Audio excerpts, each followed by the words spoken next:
नमस्कार, colonel Ajay, CEO Ajay astro money group first global astro finance digital channel से आपसे मुखातिब होता हूं। आज 10 मई सन 2023 बुधवार। दोस्तों, प्याज और लहसुन पर आपका जो प्यार और आशीर्वाद हमारे चैनल को मिलता है, मैं पूरी टीम की तरफ से आपको शुक्रिया और धन्यवाद प्रेषित करता हूं। दोस्तों, प्याज और लहसुन एक हर आमो खास की किचन की सबसे महत्वपूर्ण वस्तु है, कमोडिटी है, लेकिन इसके ऊपर हर जगह अपडेट नहीं मिल पाता है। हमारा प्रयास ये है कि किसान हो या व्यापारी, सभी के लिए हम अपने चैनल पर कुछ ना कुछ लेके आएँ। खबर निकल के आ रही है कि प्याज में इस साल बेमौसम बरसात होने के कारण काफ़ी नुकसान के समाचार मिल रहे हैं और बरसात के कारण क्वालिटी और क्वांटिटी दोनों में फ़र्क आ गया है। इस साल प्याज की फसल मध्य प्रदेश में लगभग 30% कम होने के समाचार हैं। गुजरात के अंदर भी लगभग 30 से 40% तक फसल कम होने के अनुमान है। महाराष्ट्र के नासिक इलाके के अंदर शानदार फसल की उम्मीद है, लेकिन वहाँ भी अब मिश्रित रुख सामने आ रहा है। नासिक के बाज़ारों में यदि देखें तो लगभग 60% प्याज की दर 400 रुपये से 700 रुपये प्रति क्विंटल बताई जा रही है और 30% प्याज 600 से 800 रुपये प्रति क्विंटल बिक रहा है और मात्र 10% प्याज जो है वो 1000 से 1400 रुपये क्विंटल के बीच में बिक्री हो रहा है, जो बहुत ही शानदार क्वालिटी का वाला है। लेकिन बेमौसमी बरसात के कारण माल में खराबी बड़े पैमाने पर हुई है और क्वालिटी और क्वांटिटी दोनों में भी फ़र्क आया है। प्याज में टिकने की क्षमता पर भी असर होगा। औसतन 5 से 20% तक फसल का नुकसान है और बरसात के कारण माल भीग भी गया है।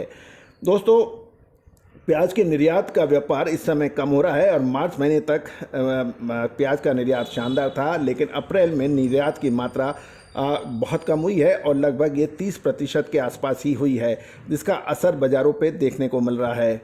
दोस्तों, नाफेड की प्याज की खरीदारी चालू महीने से शुरू होने वाली थी, लेकिन नासिक में अभी सरकारी प्याज की खरीदारी शुरू नहीं हुई है। माल में खराबी अधिक होने से नाफेड को क्वालिटी का भी एक इशू होगा और स्टॉक किया जा सके ऐसा माल मिलना धीरे धीरे मुश्किल भी होगा। प्याज की आवक इस समय गुजरात, नासिक, मध्य प्रदेश के साथ बिहार के पटना में भी लोकल अराइवल होती है और बंगाल में सुख सागर क्वालिटी के प्याज की आवक भी होती है। प्याज में किसानों को बरसात से माल बिगड़ने के कारण नुकसान अधिक है, ऐसा किसानों को कहना है और इस किसान सरकार से मदद की भी गुहार लगा रहे हैं। जहाँ तक गुजरात का सवाल है, गुजरात में प्याज का भाव राजकोट में 20 किलो का भाव 180 से 230 रुपये और यदि अच्छी क्वालिटी का माल हो तो वे 20 किलो का भाव 240 से 250 रुपये मौजूदा समय में कोट हो रहा है। प्याज का माल यहाँ भी गुजरात में भी ख़राब हुआ है और गुजरात के साथ नासिक में भी प्याज की फसल को भारी का नुकसान हुआ है। गुजरात में सौराष्ट्र में कालवाड़, गोंडल सहित क्षेत्रों में बरसात का नुकसान है और नुकसान 30% से लेकर 40% होने का अनुमान लगाया गया है। प्याज की आवक जो है वो धीरे धीरे कम होने लगी है और माल भीग जाने के कारण किसान निर्णय नहीं ले सक रहे हैं कि माल को बाज़ार में भेजें या स्टॉक कर बाद में ऊंचा भाव होने पर माल बेचें। गुजरात के साथ राजस्थान में भी मथनिया क्षेत्र से प्याज की आवक होती है जो अब पूरी होने वाली है और लेकिन नासिक में इस समय प्याज की आवक ठीक बताई जा रही है। दोस्तों, प्याज के डिहाइड्रेशन की बात करें तो इसकी आपूर्ति लगातार घट सकती है। प्याज के बाज़ार में डिहाइड्रेट बाज़ार में इस समय खासकर डिहाइड्रेशन सेंटर के सीज़न में अब समय लगभग पूरा हो रहा है, लेकिन कारखाने जल्दी ही बंद हो सकते हैं। दोस्तों, महुआ के इस वर्ष डिहाइड्रेशन प्याज की कुल 50,000 टन जितना माल बना है, जो गत वर्ष की तुलना में 15,000 टन कम है। किसानों को पिछले साल सफ़ेद प्याज में कम भाव मिला होने के कारण उन बुआई कम हुई और लाल में बुआई बढ़ाई थी। डिहाइड्रेशन में सफ़ेद प्याज का ही अधिक उपयोग होता है, यद्यपि लाल प्याज में 20% का ही उपयोग होता है। सफ़ेद प्याज इस वर्ष के सीज़न में निर्यात भी अच्छा हुआ, खासकर टर्की में भूकंप आने के बाद वहां निर्यात बढ़ा था। सफ़ेद प्याज की अराइवल अब घट रही है और सीजन में 1-1.5 लाख बैग्स के सामने मात्र अब 20 से 25 हज़ार बैग्स की आवक हो रही है।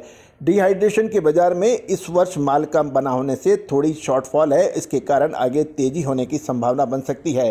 फिलहाल शॉर्टेक्स के भाव 145 और अनशॉर्टिंग के भाव 135 रुपए किलो का भाव है। इसके आगे निर्यात की मांग निकलेगी तो इसके अंदर अच्छा सुधार होने की संभावना बन सकती है। दोस्तों, डिहाइड्रेशन माल एक वर्ष में 65 से 70 हज़ार टन का निर्यात होने का एक प्रारंभिक अनुमान बनाया गया है। यूरोप और जापान सहित के देशों में अच्छी भारतीय डिहाइड्रेट प्याज की अच्छी निर्यात की मांग बताई जाती है। महुआ में डिहाइड्रेशन के अधिकांश फैक्ट्रियां अब एक सप्ताह में बंद हो सकती है, जो 15 से 20% ही चालू रहेंगी। लाल प्याज का उपयोग कर बनाने वाली फैक्ट्री चालू रहेंगी। सीजन में 100% फैक्ट्री चालू हुई थी, लेकिन जैसे जैसे अराइवल घटी वैसे वैसे अब उनमें बंद होने लगी है। प्याज के बाज़ार में इस वक्त बेमौसमी बरसात से माल भी ख़राब हुआ है, अतः अब इसका असर डिहाइड्रेट बाज़ार के अंदर अच्छा तेज़ी आने की संभावना बन सकती है।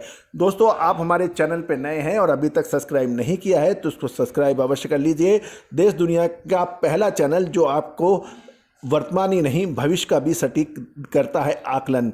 दोस्तों, अधिक जानकारी के लिए आप हमारे चैनल पर से संपर्क भी कर सकते हैं। हमारा साप्ताहिक न्यूज़लेटर के लिए भी आप संपर्क कर सकते हैं। All the very best, good luck, happy trading.